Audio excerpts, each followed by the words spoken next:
Hello दोस्तों, स्वागत है आपका आपके यूट्यूब चैनल प्रिया जीएस अकेडमी में। हम कर रहे हैं उत्तराखंड पीसीएस की तैयारी। उत्तराखंड में होने वाले सभी एग्ज़ाम्स जिनमें उत्तराखंड से संबंधित प्रश्नों को पूछा जाता है, आज हम उन्हें करने वाले हैं। और आज करेंगे उत्तराखंड का ऐतिहासिक काल। और आइए देखते हैं। इसमें हम देखेंगे कुड़िंद, कुषाण और यौध्य वंश का ऐतिहासिक अध्ययन। आइए स्टार्ट करते हैं। सबसे पहले कुड़िंद शासक को देखते हैं।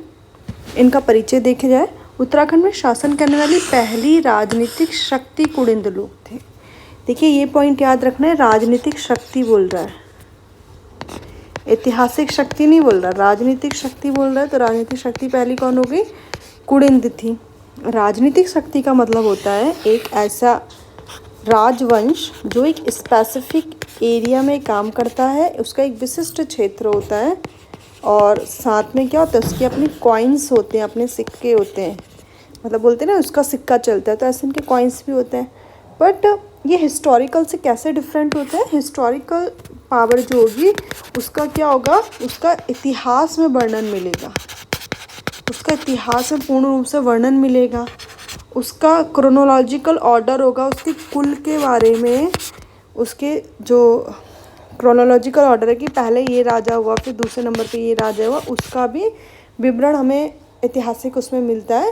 लेकिन राजनीतिक शक्ति में हमें इस तरह के विवरण, कुल क्रम के बारे में, क्रोनोलॉजिकल ऑर्डर के बारे में जानकारी नहीं मिलती है। आइए देखते हैं। कुड़िंद लेख के अनुसार प्रारंभ में कुड़िंद लोग मौर्यों के अधीन थे। तो कालसी अभिलेख आपको पता होगा उत्तराखंड में मिलता है। आई थिंक देहरादून साइड पे कालसी अभिलेख मिलता है। यहाँ से प्रश्न भी पूछ चुके हैं कि कालसी अभिलेख की भाषा कौन सी है, लिपि कौन सी है। तो प्राकृत भाषा, ब्राह्मी लिपि। कई लोगों को क्या बोलते हैं, कन्फ्यूज़न रहता है कि इसकी भाषा प्राकृत न होकर पाली होगी, क्योंकि जो बुद्धिज़्म है, जो महात्मा बुद्ध है, वो पाली भाषा को सपोर्ट करते हैं, उनमें अपने ग्रंथों को रचना करते हैं। तो लोगों को लगता है कि अशोक का टाइम पीरियड जो है, वो भी अशोक जो है वो बुद्धिज़्म से ज़्यादा प्रभावित है, तो पाली भाषा में लिखा होगा। लेकिन ध्यान रखिएगा, कालसी अभिलेख प्राकृत भाषा में है। तो उसमें पता चलता है कि ये लोग, कुड़िंद लोग मौर्यों के अधीन थे। कुड़िंद शासक की जानकारी का एकमात्र स्रोत कुड़िंद मुद्राएं हैं। देखिए, यहाँ पे कोई साहित्यिक स्रोत नहीं बोला, इसने ये नहीं बोला कि यहाँ पे कोई लिटरेचर मिलता है और लिटरेचर से इसके संबंध में जानकारी मिलती है। नहीं, अगर लिटरेचर मिलता तो वो क्या हो जाता, ऐतिहासिक शक्ति बन जाती। तो कुड़िंद शासक की जानकारी का स्रोत क्या है? कुड़िंद मुद्राएं हैं। कुड़िंद ने उत्तराखंड में लगभग 200 ईसा पूर्व से 300 ईसा पूर्व तक शासन किया। इसमें जो महत्वपूर्ण है, पहली राजनीतिक शक्ति कुड़िंद है। किसके अधीन है? कुड़िंद किसके अधीन है? मौर्य के अधीन है। कालसी अभिलेख की भाषा प्राकृत, एक एडिशनल इन्फॉर्मेशन है। और मुद्राएं मिलती हैं, ये पॉइंट इंपॉर्टेंट हो गया। कुड़िंद शासक का विस्तार व राजधानियों पे एक नज़र डालते हैं। सबसे पहले प्रतापी शासक, जैसे मौर्य के उसमें अशोक का नाम आता है, वैसे इनके उसमें अमोघभूति का नाम आता है। तो कुड़िंद वंश का शक्तिशाली राजा कौन है, शासक कौन है? अमोघभूति को माना जाता है। अमोघभूति की रजत व तराम मुद्राएं ब्यास से, अलकनंदा व सुनेश से बेहद तक प्राप्त होती है। ये एक स्थान का नाम बता दिया कि अलकनंदा नदी से लेकर सुनेत पहाड़ी तक मिलता है। तो मतलब उसका विस्तार बताया जा रहा है कि कुड़िंदों का विस्तार कहाँ से कहाँ तक था। इम्पॉर्टेंट क्या है, यहाँ पे चांदी की भी मुद्राएं मिल रही हैं, तांबे की भी मुद्राएं मिल रही हैं। यहाँ पर आपके लिए एक प्रश्न है कि जो सिल्वर है उसकी सर्वप्रथम जानकारी कब मिलती है, या कौन से शासन में सिल्वर का उपयोग होना स्टार्ट होता है? ऐसी लोहा इंसानों द्वारा कब स्टार्ट किया यूज़ करना? तांबा कब स्टार्ट किया? यह आपके लिए प्रश्न है, एक बार आप इसको देखिएगा। मुद्राओं पर प्राकृत में राजा कुड़िंदस्य अमोघभूतस्य महारजस अंकित है। ये इम्पॉर्टेंट है, ये मुख्य परीक्षा में अगर आप लिखेंगे तो ये इम्पॉर्टेंट है। और प्रीलिम्स में इतना नहीं पूछा जाएगा कि क्या लिखा है, बट इसमें ये ध्यान रखेंगे कि इसके उसमें हिरन बना हुआ है मुद्राओं में, और ये रिटर्न है। फिर देखते हैं धार्मिक स्थिति क्या है। कुड़िंद लोग शैव धर्मावलंबी थे, मतलब शिवजी भगवान को मानते थे कुड़िंद लोग। महाभारत के वन पर्व में कुड़िंद शासक सुबाहु का वर्णन मिलता है। तो सुबाहु क्या है? कुड़िंद शासक है और उसका वर्णन मिलता है वन पर्व में। महाभारत में कुड़िंदों को द्विज तथा नरेशों को द्विज श्रेष्ठ कहा जाता है।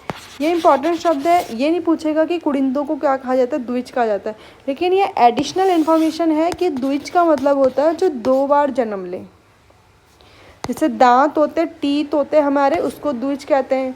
जो ब्राह्मण होते हैं उनको द्विज कहा जाता है जो 2 बार जन्म ले। और यहाँ से हिंदी में प्रश्न बनने की संभावना बनी रहेगी, चाहे जीएस पेपर जो 2 होता है जी आपका सीसैट वाला, उसमें इस तरह के शब्द पूछ लिए जाते हैं और मुख्य परीक्षा में पूछे जा सकते हैं।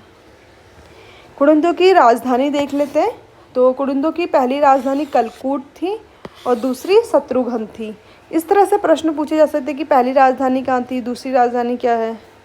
कुड़िंद मुद्रा उत्तरकाशी के देवडूंगा व टिहरी के अठूर से मिलता है। इतना महत्वपूर्ण इन्फॉर्मेशन नहीं है ये। देखिए कुड़िंदों की जो अगली हेडिंग डली है यहाँ पे, कुड़िंदों की मुद्राएं व शक आगमन। जब हम भारत का इतिहास पढ़ते हैं तो हम उसमें शक शक्ति के विषय में भी पढ़ते हैं। तो कुड़िंदों की मुद्रा अमोघभूति, अल्मोड़ा व छत्रेश्वर प्रकार की है। तो 3 प्रकार की मुद्राएं मिलती हैं, अमोघभूति, अल्मोड़ा और छत्रेश्वर। अमोघभूति मुद्राएं रजत व तांबे की, ब्राह्मी व खरोष्टी लिपि में है। देखिए रजत व तांबे की मुद्राएं, इसमें इतनी बड़ी कोई बात नहीं है, ऑलरेडी हम कर चुके हैं कि रजत व तांबे की मुद्राएं मिलती होंगी। सेकंड है ब्राह्मी व खरोष्टी लिपि में है। अभी मैंने आपको बताया कि ये मौर्यकालीन है। मौर्यों के अभिलेखों में ब्राह्मी भाषा लिपि का प्रयोग होता है, खरोष्टी लिपि का प्रयोग होता है। तो ऐसे अमोघभूति की मुद्राओं में भी होता है। साथ में इसमें हिरन बना होता है और लक्ष्मी माता की फ़ोटो बनी हुई है। फिर इसमें है कि अल्मोड़ा सिक्के हैं, शिवपाली, थरीदत्त, इतना इम्पोर्टेंट नहीं है। कुड़िंदों के अधिष्ठात्री देव छत्रेश्वर है जो भगवान शिव के रूप में पूजे जाते हैं। कभी कभी इस तरह के प्रश्न पूछ लिए जाते हैं कि किस भगवान को मानते हैं।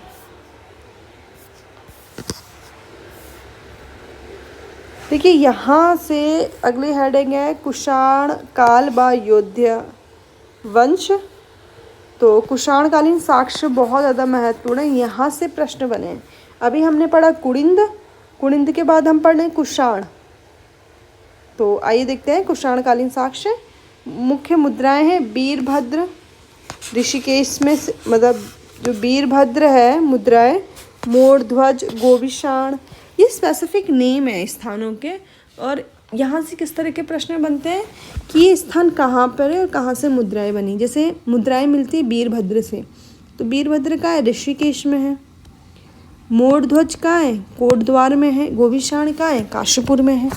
आप इसको ट्रिक के माध्यम से भी पढ़ सकते हैं। जैसे जो ऋषि लोग होते हैं बहुत वीर होते हैं, बहुत बहादुर होते हैं। और कोट में ऐसे पढ़ें कि कोट किसी के कोट है बना हुआ, कपड़े हैं और उसमें मोर का डिज़ाइन बना हुआ है।